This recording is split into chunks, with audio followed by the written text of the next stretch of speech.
Siti Khadijah binti Osman, Pengetua SMK Sungai. Yang berusaha Puan Hajah Suria binti Talib, Penolong Kanan Pentadbiran SMK Sungai. Yang berusaha Encik Muhammad Safi bin Hanafiah, Penolong Kanan HEN SMK Sungai. Yang berusaha Cik Noreha binti Yusof, Penolong Kanan Co-Curriculum SMK Sungai. Yang berusaha Tuan Haji Zahidi bin Abdul Razak, Penolong Kanan Tingkatan 6 SMK Sungai. Guru-guru kanan bidang serta rakan-rakan guru yang saya kasihi sekalian. Assalamualaikum warahmatullahi wabarakatuh. Alhamdulillah, bertemu lagi kita ya pada hari ini dalam program lisensi buku. Kita masih lagi bersiaran secara maya. Baiklah, izinkan saya menyatakan kembali tujuan dan matlamat program ini sekali lagi ya. Okey, program ini bermatlamatkan membina tabiat membaca bukan sahaja dalam kalangan murid, bahkan juga dalam kalangan guru-guru di sekolah dengan cara rakan-rakan guru mengulas isi kandungan sesuatu buku yang telah dibaca. Makna kata kita memberikan gambaran isi kandungan sesuatu buku sebelum mereka membeli, seterusnya membaca buku tersebut. Okay. Baiklah, sebelum ini kita sudah mendengar ya ulasan buku daripada Wakil Kumpulan Pemikir 1 hingga 6. Okay, maka hari ini kita akan mendengar pula ulasan buku yang akan dipersembahkan oleh wakil daripada Kumpulan Pemikir 7 dan 8. Okay, jangan kita buang masa lagi ya. Jom kita dengarkan ulasan buku yang pertama daripada Wakil Kumpulan Pemikir 7, Cikgu Siti Mariam binti Yahya, dengan bukunya yang bertajuk Menu Sihat Inspirasi Rasulullah. Okey. Baiklah, Assalamualaikum warahmatullahi wabarakatuh dan selamat pagi Puan Pengetua, penolong-penolong kanan, guru-guru kanan dan seterusnya rakan guru sekalian. Baiklah, saya Puan Siti Mariam mewakili kumpulan 7 akan menyampaikan resensi buku guru ya, mewakili kumpulan 7. Okey, jadi buku yang saya telah pilih ialah Menu Sihat Inspirasi Rasulullah. Okey, seterusnya. Okey, jadi yang gambar kita nampak ni adalah penulisnya. Okey, iaitu Encik Ahmad Sabri bin Abu Hassan atau dikenali juga sebagai Syekh Sabri, dan penghasilan buku ini dibantu oleh Puan Mardiana binti Ishak dari sudut rujukan Al-Quran dan Hadis. Ya, penerbit BTS Milenia tahun 2014, bilangan muka surat 178. Okey, jadi buku ini mengandungi 9 bahagian. Okey, bahagian yang pertama merupakan sedikit maklumat berkaitan khasiat makanan Rasulullah menurut Al-Quran dan Hadis. Jadi di sini saya hanya senaraikan beberapa sahaja, sebenarnya banyak yang disenaraikan ya.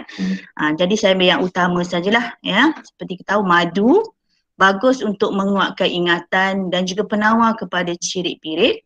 Okey, habbatus sauda, okey, atau dikenali juga sebagai black seed oil, black seed, okey, untuk mendapatkan kulit muka yang cerah, merawat batuk dan asma, kencing manis, tekanan darah tinggi, okey. Bawang merah dan juga bawang putih yang sering kita guna hari-hari pun ada khasiatnya ya. Halia dan juga buah zaitun. Kalau dalam buku tersebut banyak lagi yang disenaraikan ya. Okey, seterusnya kita pergi ke bahagian kedua. Okey, pada bahagian kedua Chef Sabri menulis ya etika makan dan minum ya. Jadi dalam bahagian ini ada 4 bahagian. Adab sebelum makan, ketika makan, selepas makan dan juga adab minum air ya. Jadi untuk adab sebelum makan saya suka nak highlightkan berkenaan pemakanan buah ya. Dari penulisan ini beliau menyarankan kita makan buah dahulu sebelum kita makan makanan lain ya, atau sebelum daging ya. Berbeza dengan yang biasa kita amalkan buah sebagai dessert selepas makan ya. Yang terbaik adalah buah sebelum kita makan. Okey, dan juga adab ketika makan ya. Saya highlight a few ya. Tidak mencela, makanan sedap ke tak sedap ke kita jangan cakap apa-apa ya. Dan tidak menghembus atau meniup makanan, terutama kalau makanan yang panas ya. Kita tak digalakkan meniup, kita tunggu dia sejuk baru kita makan. Okey, adab selepas makan, berhenti sebelum kenyang, biasa kita tahu. Okey, adab minum air, tidak bernafas dalam bekas air. Maksudnya sambil minum sambil kita menghembus nafas. Jadi itu tidak baguslah. Dan juga tidak minum dengan satu nafas. Yang biasa saya baca 3 kali lah, 3 kali teguk lah. Kalau kita minum gelas minimum 3 kali teguk. Okey, seterusnya. Okey, bahagian ketiga etika di dapur. Okey, jadi bahagian ni beliau menekankan dari segi adab menyediakan makanan dan minuman. Okey, asas semestinya halal. Dan beliau menekankan kebersihan dan juga keselamatan semasa berada di dapur. Okey, bahagian seterusnya. Bahagian keempat, petua di dapur, beberapa petua memasak dan juga petua-petua pemakanan ya. Di sini ada sedikit mungkin ada petua memasak yang mungkin kita berminat ya. Masakan laut, makanan laut tidak lebih 3 minit. Okey. Untuk mengelakkan makanan mudah rosak, letakkan sedikit jus perahan limau nipis. Okey, santan boleh digantikan dengan buah keras ataupun kacang dal untuk melemakkan makanan. Okey. Untuk menyedapkan pes sambal, kita masukkan sedikit ikan bilis ya, ataupun serbuk ikan bilis ataupun udang kering ya. Petua pemakanan ada sedikit diberikan ya, memakan daging sebab ini merupakan menu kegemaran Rasulullah. Okey, banyakkan minum jus buah dan juga minum susu sebelum tidur untuk melegakan saraf dan otot. Okey, bahagian kelima. Okey, bahagian kelima beliau menulis berkaitan dengan adab berziarah dan menerima tetamu. Okey, kita mesti menerima tetamu dengan baik, menghidangkan makanan. Okey, sentiasa merendah diri dan elakkan makan berlebihan ya semasa menerima tetamu. Seterusnya bahagian 6. Okey, bahagian 6. Okey, di bahagian ni beliau menceritakan sedikit tip kesihatan dan kecantikan ya, bagaimana kita sihat dan cantik melalui pemakanan ya. Banyak yang kita dah tahu tapi ada beberapa lah di sini yang mungkin menarik ya. Okey, mengawal pemakanan, elakkan terdedah kepada pancaran cahaya matahari, sentiasa berfikiran positif ya, mandi pagi ya, tidur yang cukup, berpuasa. Okey, dan juga penggunaan madu, minyak zaitun, habatus sauda ya, makanan yang banyak disebut di dalam Al-Quran. Okey, seterusnya.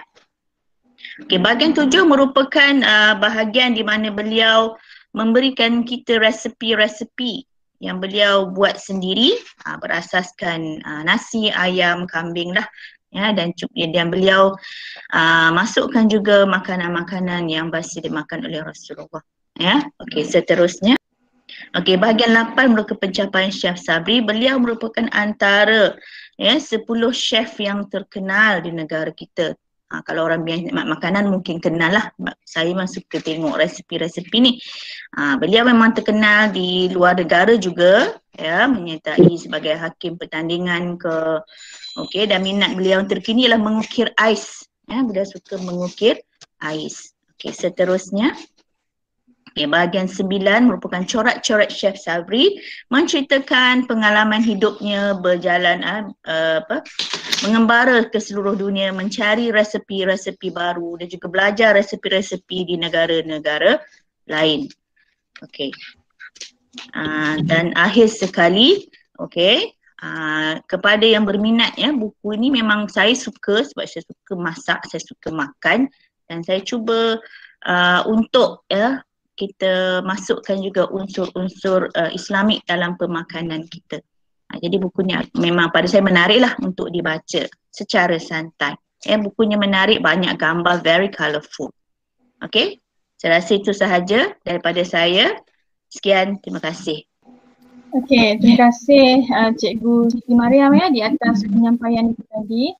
Sangat bagus ya buku ini, tidak hanya dinyatakan tentang makanan sunnah tetapi juga terdapat etika ketika makan dan minum, adab menyediakan makanan, resepi dan sebagainya. Banyak ilmu lah yang sangat bermanfaat yang kita boleh perolehi.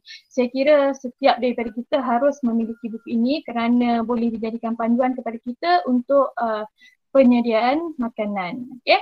Baik, kita teruskan lagi majlis ini dengan persembahan ulasan buku daripada wakil kumpulan pemikir 8 iaitu Cikgu Suhaini Bugitari dengan bukunya yang bertajuk Never Give Up. Okay, jom kita dengarkan. Assalamualaikum dan selamat sejahtera kepada Puan Pengetua, penolong-penolong kanan, guru-guru kanan dan rakan-rakan guru sekalian. Okey, saya Cikgu Suhaini Bidisari daripada kumpulan Pemikir 8 akan membuat resensi buku yang bertajuk Never Give Up Jack Ma. Okey, ini tajuk buku dia iaitu Never Give Up Jack Ma in His Own Words, iaitu edisi dalam bahasa Melayu. Okey, seterusnya. Okey, ini adalah secara keseluruhan iaitu penulis, penerbit dan tahun terbit. Halamannya sebanyak 210 muka surat. Okey, buku ini diterbitkan pada tahun 2021 untuk cetakan yang kedua. Okey, secara keseluruhannya, sinopsisnya buku ini menghimpunkan kata-kata dan pandangan beliau iaitu pandangan Jack Ma ni dalam setiap aspek kehidupannya yang telah memberi kesan kepada setiap kejayaan yang telah diraih. Okey, nama Jack Ma ni telah terkenal pada tahun 2014 apabila beliau telah memecah rekod tembok e-dagang iaitu sejak penubuhan Alibaba yang telah menjadi sebutan. Iaitu pada tahun 2014 juga jumlah transaksi atas talian Alibaba yang mencapai jumlah USD 248 bilion yang melebihi daripada jumlah yang diperoleh oleh Amazon dan juga eBay. Okay, dalam buku ni juga dia menceritakan kisah perjalanan Jack Ma yang membina jenama Alibaba sehingga bergelar gergasi Asia yang telah memberi inspirasi kepada semua usahawan kecil terutamanya dalam dunia perniagaan online. Okey, seterusnya. Okey, keterangan pengarang saya bahagikan kepada dua iaitu yang pertama kegagalan Jack Ma sebelum berjaya membangunkan Alibaba. Okey, buku ini dia sebenarnya kita boleh jadikan iktibar iaitu dia banyak mengutarakan kisah kegagalan Jack Ma dalam kehidupan sebelum dia menjadi orang yang terkenal.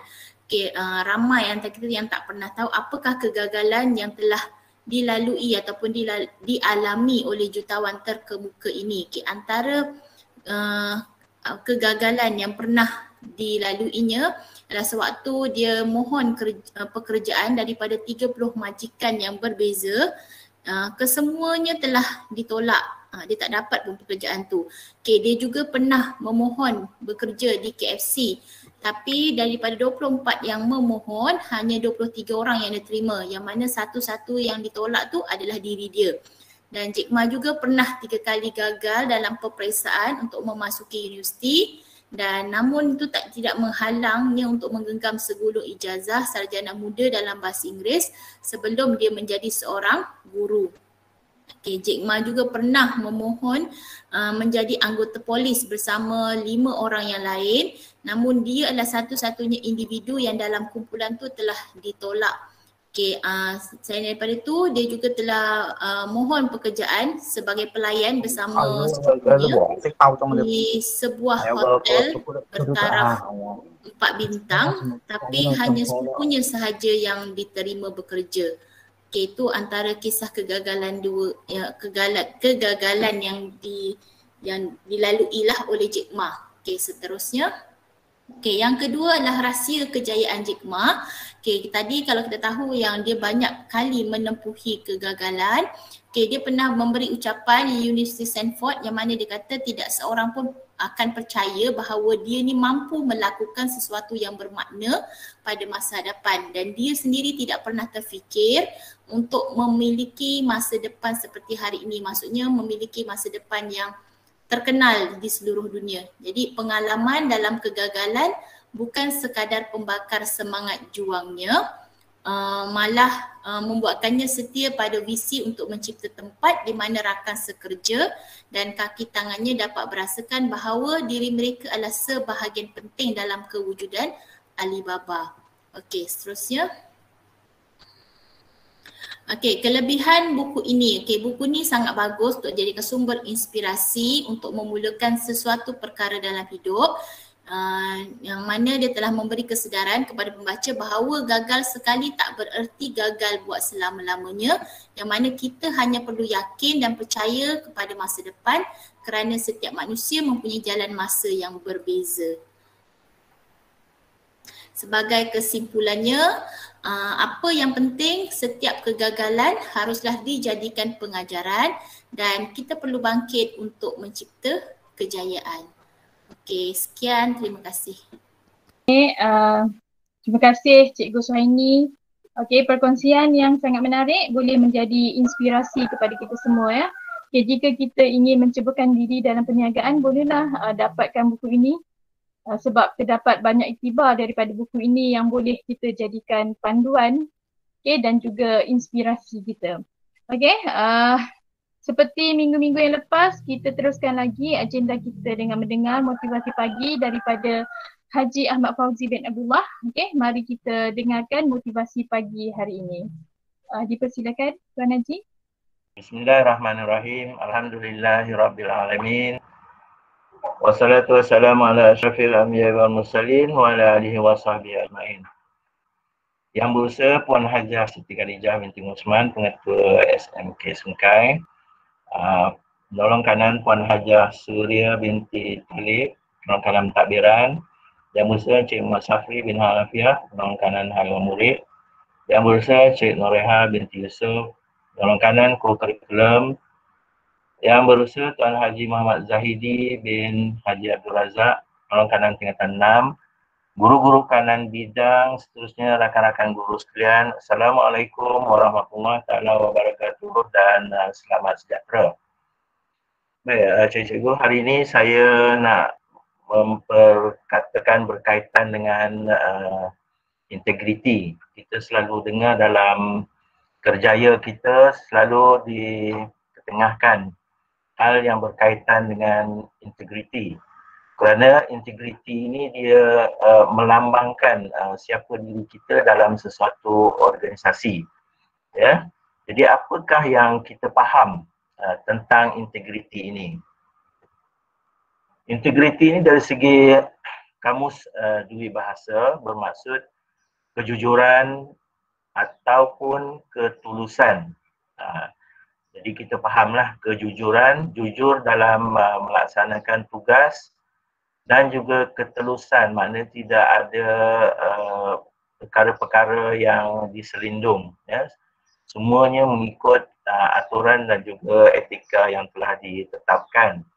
Jadi integriti ini pentinglah bagi setiap individu yang terutamanya yang menjawat jawatan perkhidmatan awam ni lah macam kita ya, sebab kita berurusan dengan masyarakat ataupun individu di luar. Baik, dari segi glossary integriti ini, ianya merupakan perihal sifat individu dan organisasi yang sempurna, berteraskan kepada nilai-nilai murni. Apa dia nilai-nilai murni itu? Baik, antaranya ialah jujur dalam melaksanakan tugas, kemudian benar dalam melaksanakan perkara-perkara yang diamanahkan, kemudian telus, bijaksana, rajin dan bertanggungjawab. Jadi elemen-elemen nilai murni inilah yang membentuk integriti bagi seseorang itu. Dan ianya membawa kepada apa yang dikatakan sebagai kualiti unggul ataupun yang dikenali sebagai integriti. Baik, kualiti unggul ini yang ada pada setiap individu adalah merupakan sifat-sifat yang terbaiklah, ya, yang teristimewa yang dimiliki oleh individu sebagai penjawat awam. Kerana sifat-sifat ini atau kualiti unggul ini dia membawa kepada tingkah laku individu di mana yang disebutkan tadi iaitu jujur, cekap, bersopan, rajin, bertanggungjawab, mesra, tolong-menolong. Maknanya bagi seseorang individu yang berada dalam salah satu kerjayanya, apabila dia mengamalkan integriti yang bagus, maka kualiti unggul ini seperti jujur, cekap, bersopan, rajin, bertanggungjawab, mesra, tolong-menolong ini adalah satu sifat yang terpuji yang kita boleh sampaikan ataupun kita deal dengan klien kita ya. Baik, integriti secara Terus ni ialah integriti ditarifkan sebagai kesedaran, penghayatan dan pegangan teguh kepada nilai-nilai murni secara konsisten. Maknanya dia berterusan lah, tak adalah sekejap guna, sekejap tak berintegriti, itu tak mahu ya. Dia nilai-nilai murni yang kita amalkan dalam sesuatu organisasi ataupun diri kita mestilah konsisten dengan komitmen sepenuhnya terhadap nilai-nilai tersebut dalam setiap tindakan untuk mencapai kecemerlangan diri dan juga organisasi. Jadi nilai-nilai murni yang konsisten itu, bila kita berada dalam organisasi, kita memberikan komitmen sepenuhnya ya, untuk mencapai kecemerlangan diri, untuk kepuasan diri dan juga organisasi yang kita berada ya. Macam kita, organisasi kita di sekolah menengah Sungai itulah. Okey, integriti tidak memerlukan aturan. Ini pendapat Albert Camus ni, ahli falsafah Perancis. Dia kata integriti tidak memerlukan aturan dan ianya bukanlah perkara yang remeh-temeh. Integriti adalah satu jalan lurus dan tidak memerlukan peraturan untuk bersikap jujur dan tulus. Maknanya dia datang dari dalam diri kita ya. Ia juga tidak mempunyai motif untuk menjadi seorang yang berintegriti tinggi. Ia semestinya sudah tertanam dalam diri sendiri. Maknanya dia secara natural, melalui pengalaman-pengalaman lalu, sudah tertanam dalam diri dia nilai-nilai. Ini pendapat bagi Albert Camus ni lah. Baik, integriti unggul yang kita katakan itu ialah dia dapat membantu menghindarkan atau menjauhkan diri daripada melakukan perbuatan yang bertentangan dengan nilai-nilai hidup manusia. Dalam hidup kita ni ada banyak nilai-nilai yang ataupun kita panggil fitrah lah ya, atau nilai-nilai baik. Jadi integriti unggul ni dia menghindarkan daripada kita melakukan perkara yang bertentangan dengan nilai hidup manusia. Contohnya kalau kita lihat sekarang ni berbagai kejadian apa tu, individu yang mempunyai amanah telah pun tidak amanah. Itu salah satu daripadanya lah ya. Baik, proses pemantapan integriti individu ini, bilakah seorang itu dididik dan tahu mengenai nilai integriti ini? Sejak bila? Ya, kita tengok integriti ini dalam buku Emerging Perspective on Values in Organization, edit by Stephen W. Gilliland ini, dia kata integriti ini terbentuk dalam diri kita sejak kecil dengan bimbingan ibu bapa, guru, buku-buku, pemerhatian, persekitaran seperti jujur, bersih, cekap, rajin, bertanggungjawab, bersyukur dan lain-lain lah. Dan ianya bukan suatu yang perlu diajar pada waktu mula bekerja. Maknanya kita dah bekerja dah besar dah, tak mahu. Dia mesti ditekankan ataupun dipupuk sejak kecilnya integriti ini. Tapi kita tak ada pula menyangkal bahawa apabila kita dewasa pun kita boleh dipupuk. Tetapi secara dalam buku inilah dia menyatakan bahawa integriti itu mesti dipupuk daripada kecil ya, tentang amanah, rajin, ya, sikap bertanggungjawab ini. Dan sekiranya dia tidak mendapat didikan itu lebih awal, maka pegangan berkaitan dengan nilai-nilai murni dalam diri itu agak rapuh lah ya.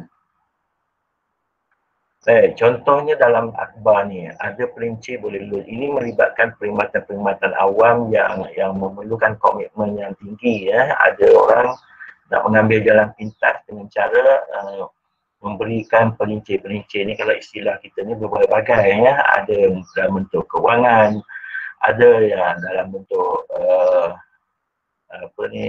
percutian, ada yang berbentuk perkhidmatan berbagai lah, CRO dan sebagainya. Dan untuk bidang pendidikan pun tak terlepas daripada ini. Ada juga di kalangan penjawat awam, profesion perguruan juga terlibat dengan perkara ini. Tapi rasanya kecil lah kan, sebab kita tidak terdedah sangat kepada perkara-perkara yang membawa kepada perkara ni. Contohnya yang ini ya, rasuah di kalangan ketua-ketua jabatan ini ya, mana hukuman penjara 2 tahun, denda 20,000 dan sebagainya. Jadi ini adalah kesalahan-kesalahan yang mungkin disebabkan oleh sikap tidak mementingkan, tidak amanah ya, dan juga sebagainya lah. Jadi banyak perkara-perkara yang mendorong kepada perkara-perkara ataupun pencabulan terhadap integriti ini. Integriti juga boleh menyebabkan kerenah birokrasi ya. Punca lewat terima rawatan, akhirnya sakit tidak dapat perawatan yang sepatutnya disebabkan kerenah birokrasi ini. Jadi itu juga mencalar integriti yang sepatutnya dilakukan. Baik, kalau kita lihat integriti dalam sesuatu jabatan itu ada dikajilah aduan-aduan apa dia menyebabkan integriti merosot dalam jabatan itu. Antaranya ialah kelewatan atau tiada tindakan, itu integriti lah.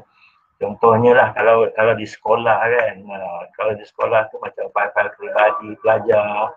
Kalau pelajar-pelajar nak pindah kan, kadang-kadang kita nak cari file peribadi pun tak jumpa. Kalau ada pun lewat, maka itu juga menyebabkan integriti kita dipersoalkan. Kemudian kualiti perkhidmatan yang tidak memuaskan, kegagalan penguatkuasaan. Kalau di peringkat perkhidmatan awam, penguatkuasaan majlis perbandaran ke kastam ke apa, tapi di peringkat sekolah kita juga ada penguatkuasaan kan, cuma tidak didetailkan je lah. Tapi kita ada bahagian-bahagian kita masing-masing dalam tugasan-tugasan yang telah diberi di awal tahun tu. Jadi kalau kita gagal menguatkuasakan, contohnya apa? Menguatkuasakan disiplin ke, menguatkuasakan kerja rumah pelajar ke, itu juga dikategorikan sebagai kegagalan dalam penguatkuasaan integriti. Kemudian tindakan tidak adil ya,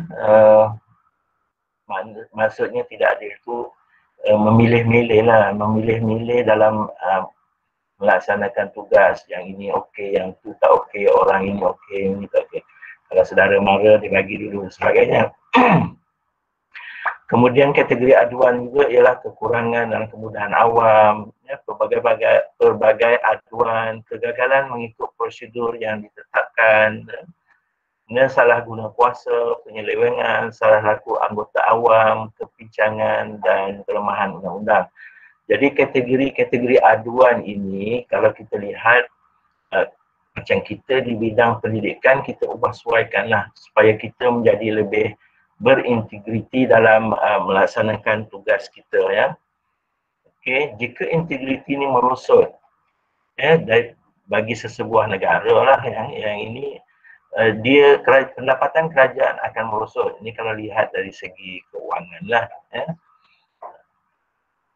Usaha untuk menyediakan kemudahan kesihatan, pelajaran dan pekerjaan juga akan merosot. Maksudnya ni pendapatan kerajaan ni, integriti ni produktiviti lah juga. Bila tidak ada integriti, maknanya pendapatan ataupun hasil kerajaan juga akan berkurangan. Contohnya penyeludupan, dibiarkan dan sebagainya. Kemudian sangat rumit untuk mendapat pelabur asing kerana kepercayaan ni. Sebab integriti perkhidmatan awam ini dia melibatkan juga hubungan dengan pelabur-pelabur ya. Kalau pelabur susah nak masuk sebabkan oleh rasuah dan sebagainya, maka dia merupakan satu kerugian lah, ancaman besar kepada negara sebenarnya. Kemudian integriti ini penting ya untuk membentuk sebuah negara yang maju menjelang tahun 2020, kita dah lepas 2021 dah. Ya, sepatutnya integriti ini semakin tinggi dan gejala-gejala yang meranapkan integriti ini semakin berkurangan. Tetapi kalau kita lihat sekarang ni perkara yang sebaliknya. Jadi kita sebagai guru-guru ni haruslah mendidik pelajar-pelajar yang bakal menerajui negara kita di masa akan datang dengan perkara-perkara integriti ini, ya, supaya mereka boleh menjadi seorang warga negara yang bagus. Okay. Kita sebagai penjawat awam ni adalah pemegang amanah, ya, wajib melaksanakan amanah dan kuasa yang dipertanggungjawabkan menurut kepentingan umum, iaitu mempunyai kualiti unggul, integriti itu tadilah, dan kerana dia membawa kepada membantu menghindarkan diri daripada melakukan perbuatan yang bertentangan dengan nilai hidup manusia. Amanah ni adalah satu sifat, ya, yang harus ada pada semua orang yang bekerjaya, kerana amanah ini adalah satu tanggungjawab yang kita perlu laksanakan, dan dia menghindarkan kita daripada bertindak secara sembrono, ya, berkaitan dengan bidang tugas kita. Baik, kewujudan kita adalah untuk memberi perkhidmatan kepada orang ramai. Sehubungan itu, kita sewajarnya memastikan tahap perkhidmatan kita memenuhi harapan dan ekspektasi pelanggan. Macam kita di sekolah, ibu bapa yang berurusan dengan kita, pelajar yang datang ke sekolah untuk mendapatkan ilmu, itu adalah merupakan perkhidmatan kita untuk melayani mereka sebaik mungkin, dan ekspektasi mereka ni sangat tinggi. Bagi kita dalam perkhidmatan awam, matlamat utama adalah untuk menunaikan janji kita kepada rakyat dan negara. Kita di bahagian pendidikan ni, Kementerian Pendidikan ni sangat terkesan, ya, sangat diperlukan untuk memenuhi hasrat yang dikehendaki oleh negara, kerana kita adalah membentuk generasi yang akan datang supaya negara kita boleh lebih maju dengan menghasilkan rakyat ataupun orang muda yang berpendidikan dan juga berintegriti. Baik, apa kehendak kerajaan sekarang ni? Semua pegawai perkhidmatan awam melaksanakan tugas yang dipertanggungjawabkan dengan komitmen yang sepenuhnya terhadap nilai-nilai integriti dan accountability dalam setiap tindakan, ya, untuk mencapai kecemerlangan organisasi, negara, masyarakat dan juga kehidupan. Okey, kepentingan pengamalan integriti kepada individu. Kenapa penting? Okey, kalau kita lihat integriti ni penting kerana dia membantu membentuk peribadi yang mulia. Okey, jujur kepada diri sendiri, dan itu akan menghalang untuk seseorang penjawat awam itu menipu, mencuri, menyalahguna kuasa, memalsukan maklumat dan juga menyakiti orang lain serta yang lain-lain lah, dan keras untuk mencapai kejayaan dan memiliki kehidupan yang bahagia. Jadi integriti ni penting, hasil akhirnya ialah untuk kita mencapai kejayaan dan memiliki kehidupan yang bahagia. Baik, ingat, undang-undang dan prosedur semata-mata tidak mencukupi untuk mengekalkan dan seterusnya meningkatkan lagi integriti, kerana setiap institusi, instrumen undang-undang dan prosedur pentadbiran memerlukan individu atau sekumpulan individu yang berintegriti. Kalau kita lihat sekarang ni, banyak atau ramai penjawat awam, walaupun ada undang-undang yang diperuntukkan untuk kesalahan-kesalahan tidak berintegriti ini, tetapi masih lagi ada pelanggaran kepada undang-undang, walaupun ada undang-undang yang telah disediakan. Dan perkara ini perlu dihayati bahawa integriti ini sebenarnya lahir dalam diri kita. Undang-undang hanya menyediakan panduan, panduan. Kalau kita buat salah, kita akan dihukum begini. Tapi yang sebaik-baiknya ialah individu itu sendiri harus faham dan mengamalkan jujur pada diri sendiri untuk terus berintegriti dalam melaksanakan tugas. Jika tidak, kalau tak ada integriti, jadilah seperti bagai tikus menjaga labu ataupun harapkan pegar makan padi. Maksudnya tidak amanah lah ni. Apabila apa yang diberi kepada kita, kita khianati.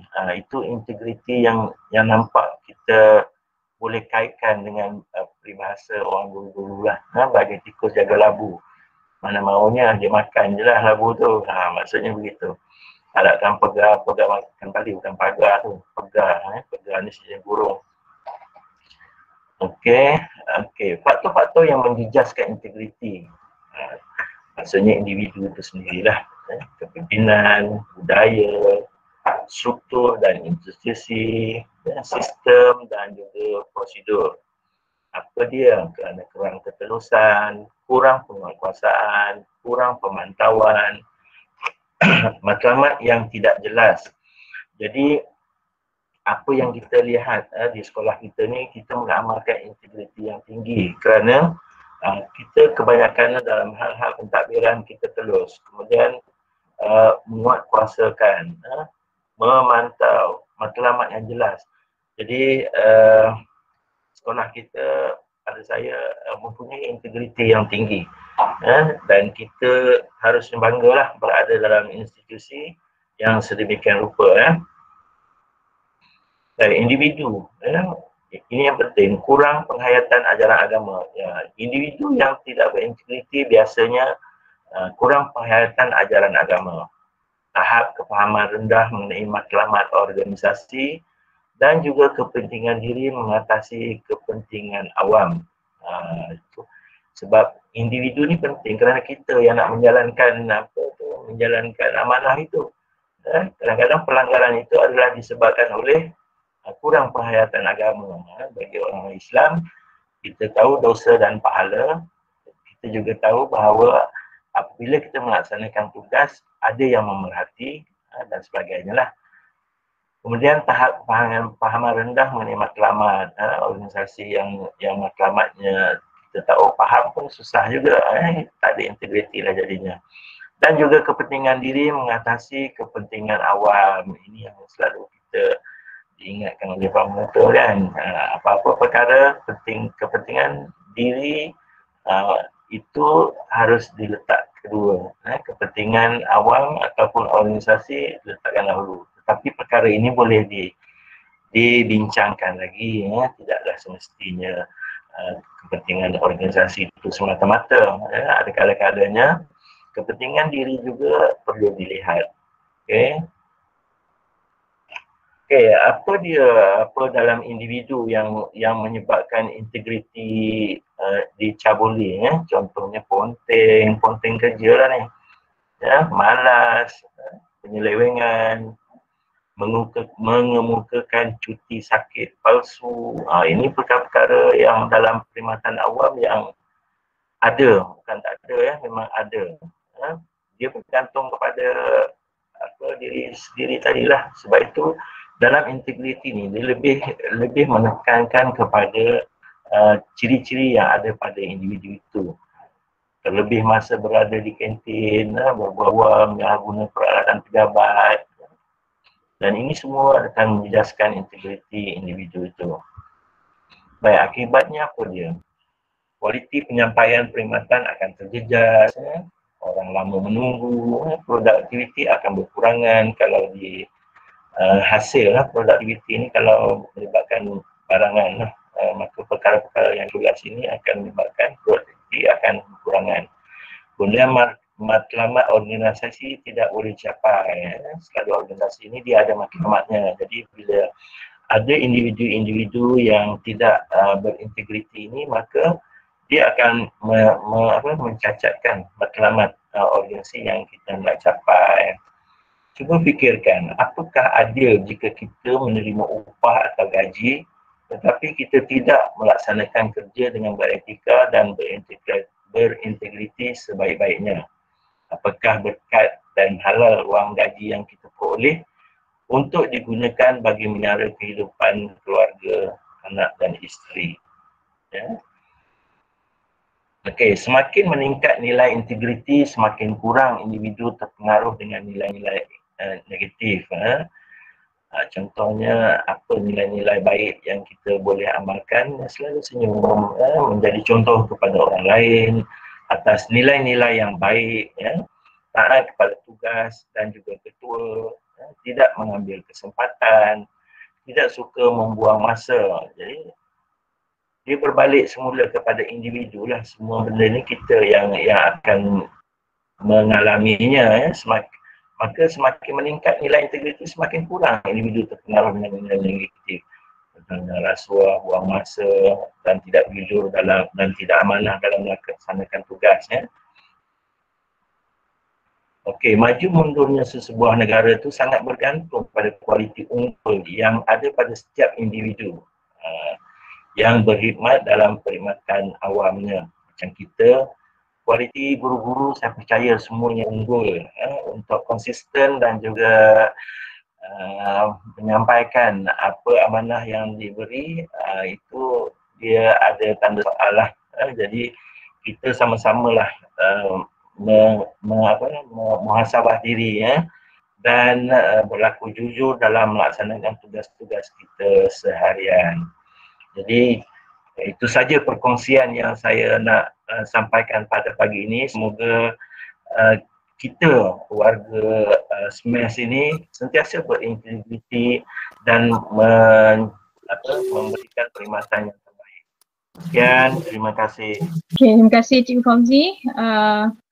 Semoga kita semua mempunyai integriti dalam diri kita. Okey, kita telah sampai ke penghujung majlis. Sebelum saya akhiri majlis, saya serahkan dulu majlis kepada Hajah untuk rumusan. Assalamualaikum warahmatullahi taala. Dan selamat pagi jadi semua PK-PK, guru kanan, rakan-rakan yang berkongsi ilmu pada pagi ini dan seterusnya, guru-guru yang dihormati sekalian. Jadi pada pagi ini sekali lagi kita dihidangkan dengan booster yang terdiri dalam lisensi buku dan juga perkongsian minda sihat daripada Tuan Haji Ahmad Fauzi. Jadi memang banyak ilmu yang kita perolehi daripada makanan sihat, seterusnya motivasi daripada Jack Ma dan nilai-nilai integriti yang dikongsi oleh Haji Fauzi. Jadi pada saya memang tajuk-tajuk ini sangat baik dan kalau nak diberi satu kesimpulan pada pagi ini seperti pagi yang dulu yang sebelum-sebelumnya juga, apa yang dihidangkan pada kita dia juga merupakan detox dan juga suplemen kepada kita untuk membaiki ataupun meningkatkan lagi ciri-ciri ataupun nilai-nilai positif yang ada pada kita. Mudah-mudahan mental kita, fizikal kita, rohani dan jasmani kita akan terus menuju kepada nilai-nilai yang lebih baik lagi hari ini dan seterusnya. Itu saja Norina. Okey, terima kasih Hajah. Okey, sehingga kita bertemu lagi dalam sesi yang seterusnya. Assalamualaikum warahmatullahi wabarakatuh.